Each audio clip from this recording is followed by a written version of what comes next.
Hey, how's it going? It's your challenger coach, Adam Moriarty-Isles, here to bring you our newest Mobalytics High-ELO tier list for patch 9.23. For the preseason, we decided to start this list from scratch and use a slightly different format, so let us know in the comment section below what you think and if you have any new OP setups we may have missed. We'll also be making the picks of the patch's own video series, so stay tuned. One note I would like to add about the list is that you might see a larger number of S tier champions than normal, and that's because in the preseason, well, balancing is not going to be perfect, so it tends to have a lot of standout champions. Anyways, without further delays, let's jump right into the tier list. For the top lane High-ELO list, our starting S tier roster will be Mordekaiser, Kennen, Kled, Darius, and Camille.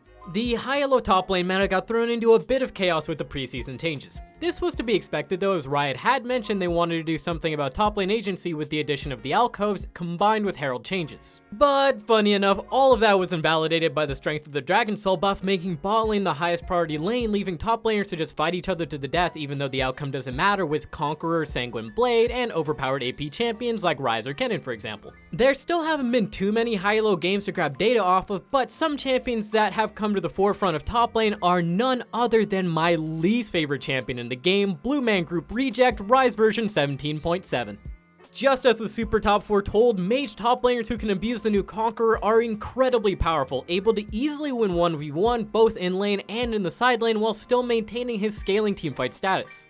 Don't get me wrong, he can still run his phase rush build when needed to escape the longer top lane, it's just that the Conqueror setup gives him higher carry potential when he's allowed to use it, and in fact he might not even have to run away with it, he can just 1v2 the gank. For his core build, you're going to want to go tier Roa into Archangel Staff followed by a Death Cap. You can add in defensive items whenever you need, like Zhonya's Banshees, or even a Righteous Glory if you feel like your team needs more engage. I swear it's not a troll item. Rune-wise for the Conqueror setup, you're going to want to take Presence of Mind, Legend Tenacity, Coup de Grace with Domination secondary for that double healing. Ryze as a champion is currently far too versatile, being strong at all phases of the game with multiple top tier setups and flexible itemization, making him a strong candidate to reach S tier sometime soon. Pick him up at your own risk though, I will not take responsibility if you feed on him for your first 15 or 1500 games.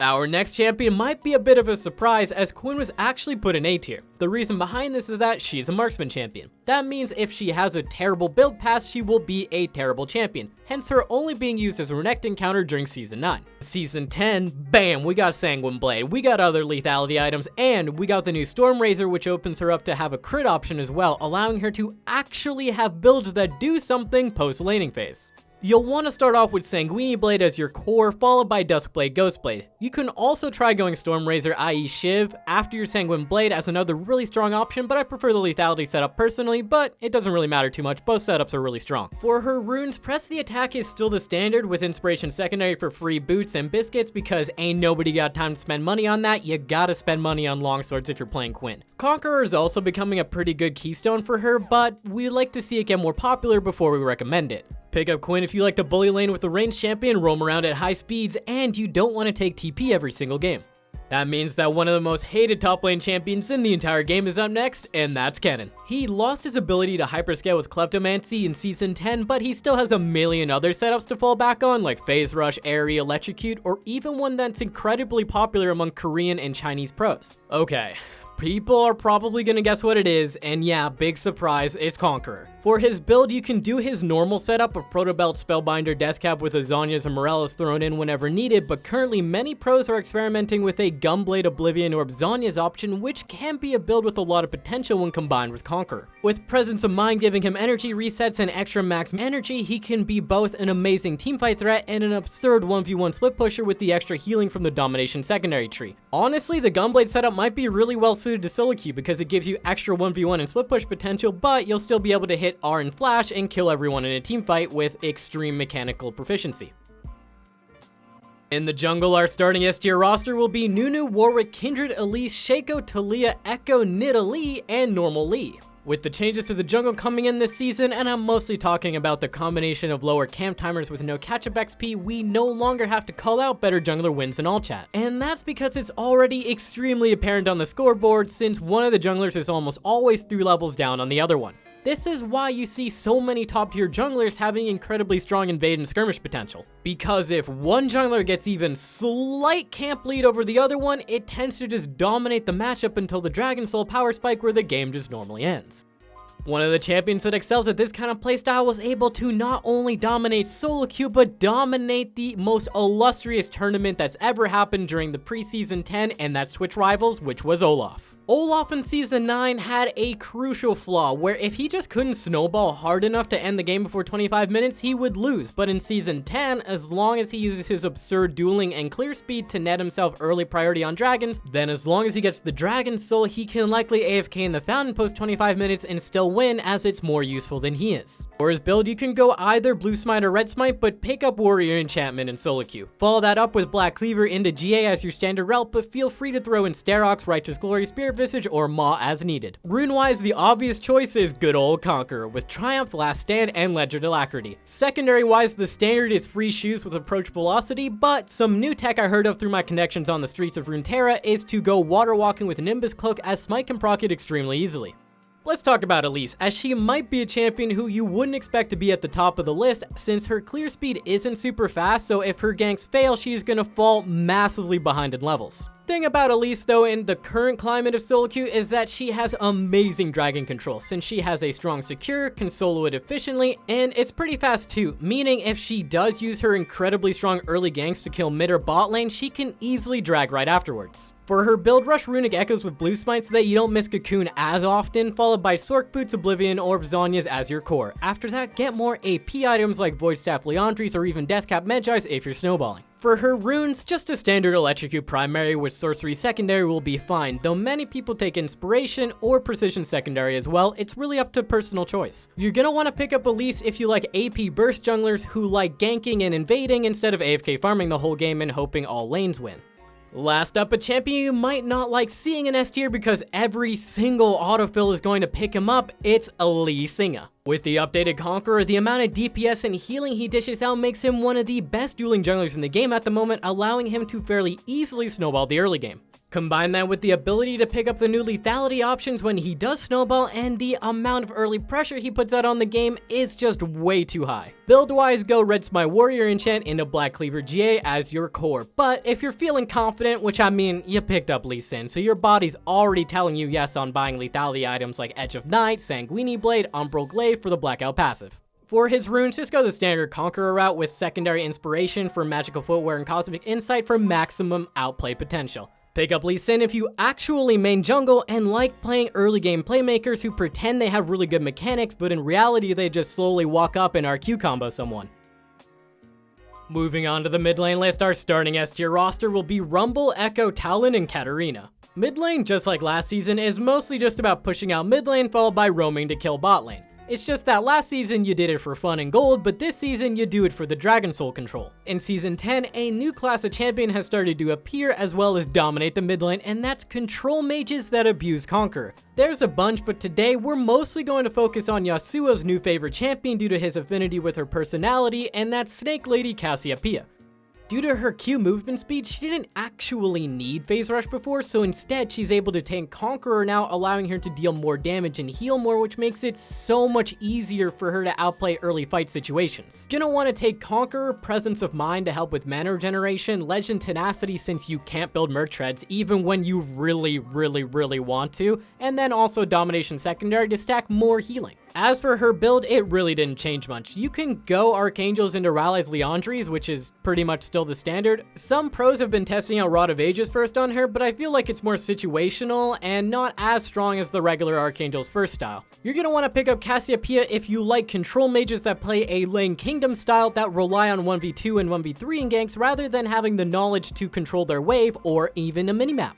Our next highlight will be Rumble mid, as it was a pocket pick of a talentless mid laner who won Worlds in Season 9, so if he can make it work, you can probably too. Please don't take that comment seriously. Rumble mid was a sleeper pick all through Season 9, but it comes back even stronger in Season 10 due to the increased amount of dragon fights, which is something that Rumble has always excelled at. It's a pretty brainless, linear playstyle. Just push and roam as often as possible, so for runes, you're gonna want to take Predator, Taste of Blood, Ravenous Hunter, plus Nullifying Orb to ensure the enemy mid laner has zero hope of killing you. If you don't like the Predator though, just take Electrocute instead, it's not a big deal. Build-wise, tier 2 boots early on, followed by Leandries, Oblivion Orb into Zhonya's. Finish the build off with Void Staff and Death Cap. You're gonna want to pick up Rumble if you like a roaming playstyle with a strong teamfight ultimate but are too lazy to learn what a freeze is or when to use it, and let's be real, he's way too hot to do that anyways.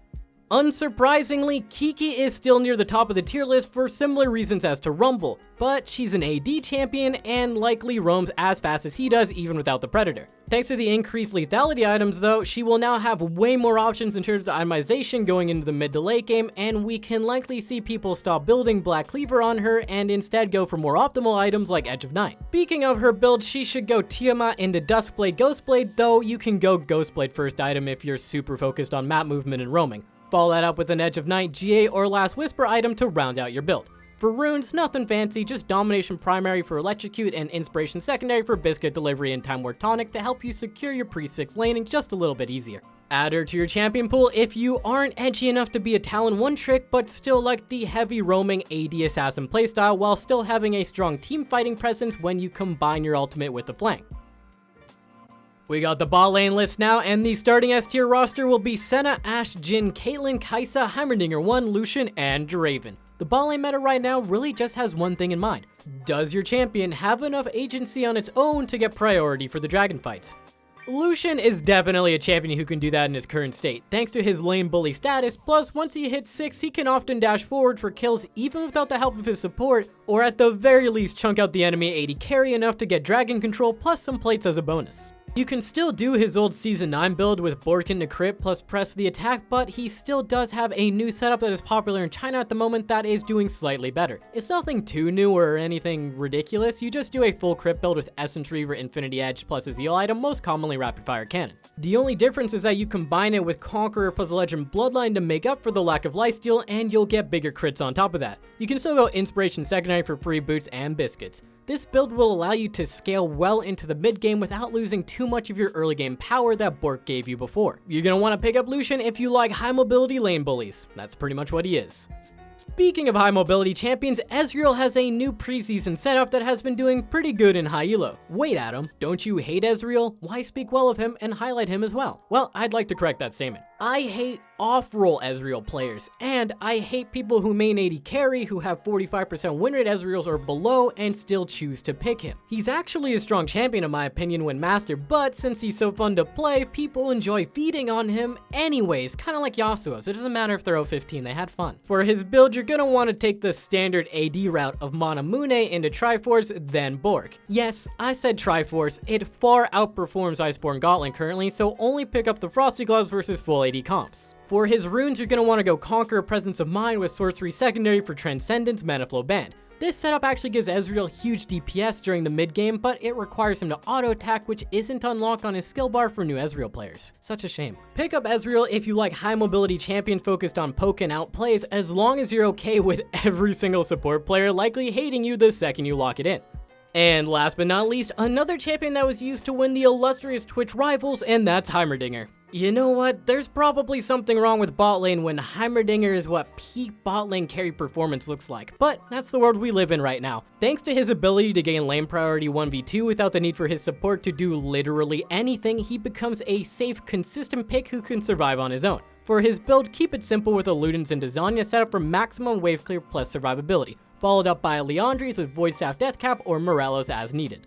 For his runes, go Comet with Domination secondary for maximum poke plus sustain. Now, I am aware that he has a Conqueror setup where you max his Q instead of his W, but I don't think it's been tested enough for me to want to recommend it on this current video. He's still S tier with his normal build, so if that one happens to be better, he's just mega S tier. You're going to want to pick up Heimer into your champion pool if you are too lazy to last hit and want some free wins. There's no shame in admitting it, it's okay. You can just pick Heimer and get the W. Our S tier support roster is looking like it's going to be Nautilus, Janna, Leona, Senna, and Thresh. The support meta in general, it really didn't change, despite the changes to support items, which is somewhat of a shame, since pick ban phase at the moment is mostly just Nautilus and Leona pickers, with both of them banning Morgana, along with Senna or Thresh mains popping in and out. The new support items did open up the options for more non-conventional supports to appear in the meta, so hopefully we see that come into play as we go deeper into the preseason. But for now, let's have a look at El Bardo, as he's been performing extremely well in these hectic preseason times. His heavy roam playstyle and expert use of the new alcoves has him sitting comfortably in A tier. For his build, well, there isn't really a standard one, and I'm not going to feel super confident in telling you the most optimal build for Bard because I feel like there isn't one. But personally, I've been liking the Protobell Twin Shadows for the playmaking / carry potential along with supportive items like Redemption Shirelias. For his runes, there also appears to be no real standard setup, but Electrocute with Resolve Secondary seems to be doing the best at the moment. Pick up Brad if you like a heavy roaming playmaking support who can still carry in the late game, who's a bit more on the for fun end, I guess I'll say. A champion who is all serious business when it comes to climbing the ladder though is Senna. Not that she isn't fun, cause you know, who wouldn't want to play a support who can KS from Fountain, but mostly she's extremely strong at the moment and is a carry style support. Her kit is definitely strong, but it's her amazing itemization that makes her reach S tier. You'll want to start off with Spectre's Sickle followed by Umbral Glaive, Ghostblade as your core. After that, you can go either into more utility like Ardent Censer or Athene's Unholy Grail, or continue to go lethality with Edge of Night and Duskblade to carry even harder. For runes, you can go Dark Harvest on support, but the more popular and better performing option in my opinion is Aerie with Resolve Secondary for Revitalize and Bone Plating to help keep herself and others alive. You're gonna want to pick up Senna if you like a carry support who has damage, a global ultimate, scaling, healing. I'd name the rest, but I gotta keep this video way shorter than the last one. Our last support highlight will be Morgana. If she is left unbanned, then she is a very solid pocket pick to have. It's not that she's OP and that's why everyone's banning her, it's just everyone's super annoyed by Black Shield, so she just gets banned really often, even by non-supports. For her runes, there's a million different setups and none stand out above the rest, so I'll just recommend the one I like the most, which is Comet with Inspiration Secondary for perfect timing and biscuits.